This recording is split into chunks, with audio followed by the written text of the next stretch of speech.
বেশ কয়েকদিন ধরে ভাবছিলাম গাছটাতে কিছু একটা সাপোর্ট হিসেবে বেঁধে দিতে হবে।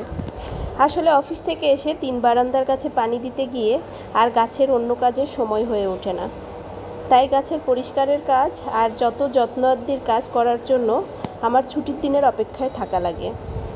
বাগান, সংসারের কাজ আর বাচ্চা এই নিয়ে খুব ব্যস্ততার মাঝেই কাটে আমার ছুটির দিনটা। আজ চারাগাছে ছোট্ট খুঁটি দিতে গিয়ে হঠাৎ কিছু কথা মনে হলো, তাই ভাবলাম আপনাদের সাথে একটু শেয়ার করি।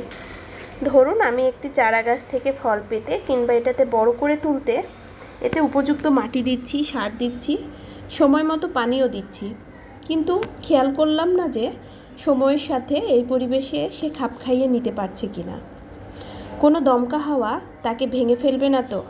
মনে করেন দমকা হাওয়ায় গাছটা ভেঙে গেল, তাহলে এতদিনের আমার পরিশ্রমের ফলাফল কিন্তু শূন্য। তাই কোন সময় আমার চারা গাছের সাপোর্ট লাগবে সোজা দাঁড়িয়ে থাকতে, সেটা আমাকেই বুঝতে হবে। ঠিক তেমনি আমাদের সন্তানের ক্ষেত্রেও প্রযোজ্য। ভবিষ্যতে সাফল্যের জন্য, সুস্থতার জন্য তাকে ভালো খাওয়াচ্ছি, ভালো স্কুলে পড়াচ্ছি, কিন্তু খেয়ালই করলাম না কখন তার সাপোর্ট দরকার।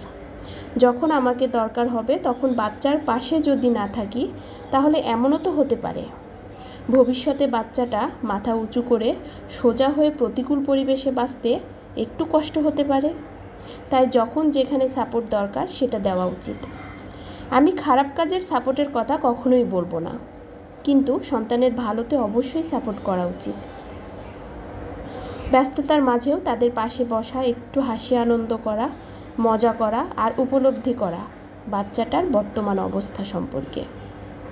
আমরা অনেকেই আছি বাচ্চাদের প্রতি অনেক সচেতন, আবার এমন মানুষও কিন্তু আছে যারা সময় দিতে পারে না। হতে পারে তারা সেই বাচ্চার ভবিষ্যৎটাই নিরাপদ করার জন্য অনেক পরিশ্রম করছে, আর তাতে এতটাই ব্যস্ত হয়ে পড়ছে যে বর্তমানে বাচ্চাকে সময় দিতে গিয়ে হিমশিম খাচ্ছে। ভবিষ্যতের চিন্তা অবশ্যই করব। ভবিষ্যতের চিন্তা করব বলে বর্তমানকে তো আর বাদ দেওয়া যাবে না। আজ বর্তমান, কাল হলেই কিন্তু অতীত, আর অতীত কখনোই ফিরে আসবে না। আজ অনেক কথাই বলে ফেলেছি, কথাগুলো মনের মধ্যে আসলো তাই শেয়ার করলাম আপনাদের সাথে।